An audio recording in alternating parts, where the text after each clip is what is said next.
تو جان لیجئے کہ جنازے میں نہ جنازے کے میت کے تدفین سے پہلے ہو یا تدفین کے بعد ہو، کتاب و سنت میں کہیں پر بھی اجتماعی دعا کہ وہاں پر آدمی اکٹھے ہو جائے اور کوئی ایک آدمی دعا کرے باقی سب آمین کہیں، یہ اللہ کے نبی علیہ الصلوۃ والسلام سے ثابت نہیں ہے، صحابہ کرام سے ثابت نہیں ہے۔ جو چیز ثابت ہے وہ یہ ہے کہ ہم میں سے ہر شخص اس میت کے لیے دعا کرے، اس میت کے لیے دعا کرے، اس کی مغفرت کی دعا کرے، اس کی ثبات قدمی کی دعا کرے، البتہ اجتماعی طور پر کہ خواتین سب ایک طرف جمع ہو، کوئی ایک دعا کہے اور دوسرے سب باقی آمین کہیں، اس شکل کی کوئی دلیل کتاب و سنت میں نہیں ہے، واللہ تعالی اعلم۔ لہٰذا اسی پر اکتفا کیا جائے گا جو کتاب و سنت میں واضح ہے۔ اللہ کے نبی صلی اللہ علیہ وسلم تدفین کے بعد کہا کرتے تھے کہ تو اپنے بھائی کے لیے استغفار کرو، قبر میں سوالات میں ثبات قدمی کی دعا کرو، یہ اللہ کے نبی علیہ السلام کہا کرتے تھے۔ لہٰذا یہی ہمارا طریقہ ہو کہ ہم اس کے لیے دعائیں مغفرت کریں، ثبات قدمی کی دعا کریں، اور عمومی طور پر مومن کا مومن پر یہ حق ہوتا ہے اس کے مرنے کے بعد کہ ہم اس کے لیے مغفرت کی دعا کرتے ہیں، البتہ اس کے لیے اجتماعی شکل اور ایک ساتھ بیٹھ کر کے کوئی ایک دعا کہے باقی آمین کہیں، ایسی شکل کتاب و سنت میں واضح طور پر وارد نہیں ہے، واللہ تعالی اعلم۔ جی بہن، آپ کا سوال کا جواب مل گیا؟ بہت بہت جزاک اللہ خیرن کثیرہ سر۔ اور ایک سوال بھی تھا، جیسا بعض اوقات اپن کچھ دعائیں رہتے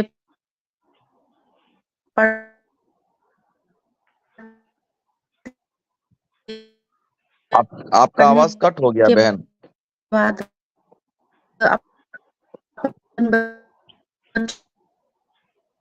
شیخ آپ کو آواز آ رہی ہے بہن کی؟ نہیں، آواز نہیں آ رہی ہے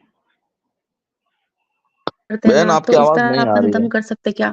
وہ منع ہے کیونکہ منہ سے جراثیم بہن، آپ کا جو بھی سوال نکلتا۔ دوبارہ پوچھیے۔ میرا سوال یہ تھا کہ اپن بچوں کے اوپر جو قرآنی دعائیں پڑھتے، جی میرا سوال یہ تھا کہ اپن بچوں پہ جو بھی دعائیں پڑھتے نا، قرآنی آیتیں دعائیں پڑھ کے اپن بچوں پہ دم کر سکتے کیا؟ جی ہاں، کوئی جیسے حرج بعض کی اوقات بات بچوں نہیں کو ہے، نظر لگ جاتی۔ کوئی حرج کی بات نہیں ہے، دم کرنا جائز ہے۔ نہیں بولتے نا پھونک کتاب و نہیں سنت مارنا، کی بولتے روشنی نا میں کسی بھی چیز پر پھونک نہیں مارنا۔ جو چیز منع کی گئی ہے وہ برتن میں پھونک مارنے سے اور اس سے منع، برتن میں استعمال کرنے کے حوالے سے بات آئی ہے کہ اس میں سانس نہ لی جائے، اس کے علاوہ ایسی کوئی پابندی نہیں ہے، اور دم کرنے میں جو پھونکا جاتا ہے اس میں کوئی حرج کی بات نہیں، اللہ تعالیٰ عنہ۔ جی بہن، جزاک اللہ۔ جی جزاک اللہ خیرن کثیرا۔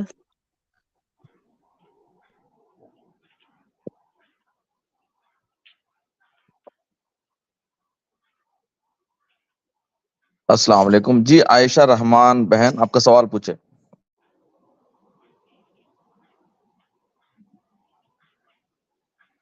عائشہ رحمان بہن، آپ کا میوٹ آف میں ہے، آن کر لیجئے۔ السلام علیکم ورحمۃ اللہ وبرکاتہ۔ سر مجھے یہ پوچھنا تھا کہ جمعہ سے پہلے آدمیوں کے لیے سنت پڑھنی ہے یا نہیں، جو وہ نماز کے لیے جاتے ہیں تو؟ اور ایک مسئلہ یہ تھا کہ جب ہم واش روم کے لیے جاتے ہیں بیت الخلاء، اور واش روم ہمارا دور دور ہے، تو بیت الخلاء اور واش روم جہاں نہانے کی جگہ ہے وہاں پہ واش روم کے لیے بچوں کو یا کوئی بڑا کوئی بزرگ ہے تو جا سکتا ہے نہانے کی جگہ پہ؟ وہ مجھے پوچھنا تھا۔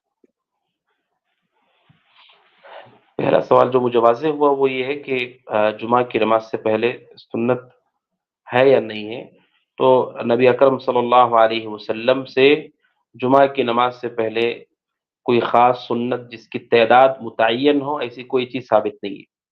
جمعہ کی نماز سے پہلے جو بھی مومن پہنچتا ہے جمعہ کو امام کے آنے سے پہل تو اس کے لیے مشروع ہے وہ جتنی چاہے نماز پڑھ سکتا ہے۔ فَصَلَّى مَا قُدِّرَ لَهُ، حدیث کے الفاظ ہیں کہ جو مسجد میں پہنچتا ہے، بخاری کی حدیث ہے، اور وہاں پہنچ کر جمعہ کے دن کی بات ہے کہ وہ جتنی اس کے مقدر میں ہے، اس کی طاقت میں ہے، وہ نماز پڑھتا ہے۔ لہٰذا جمعہ کی نماز سے پہلے کوئی خاص سنت طے نہیں کی گئی ہے کہ 2 رکعت ہوگی، 4 رکعت ہوگی، آدمی استطاعت بھر جتنا چاہے پڑھ کر کے وہ بیٹھ سکتا ہے یہاں تک کہ امام خطبے کے لیے ظاہر ہو جائے، اللہ تعالیٰ عنہ۔ اور دوسرا سوال واضح نہیں ہوا۔ جی بہن، آپ کا دوسرا سوال واضح کریے۔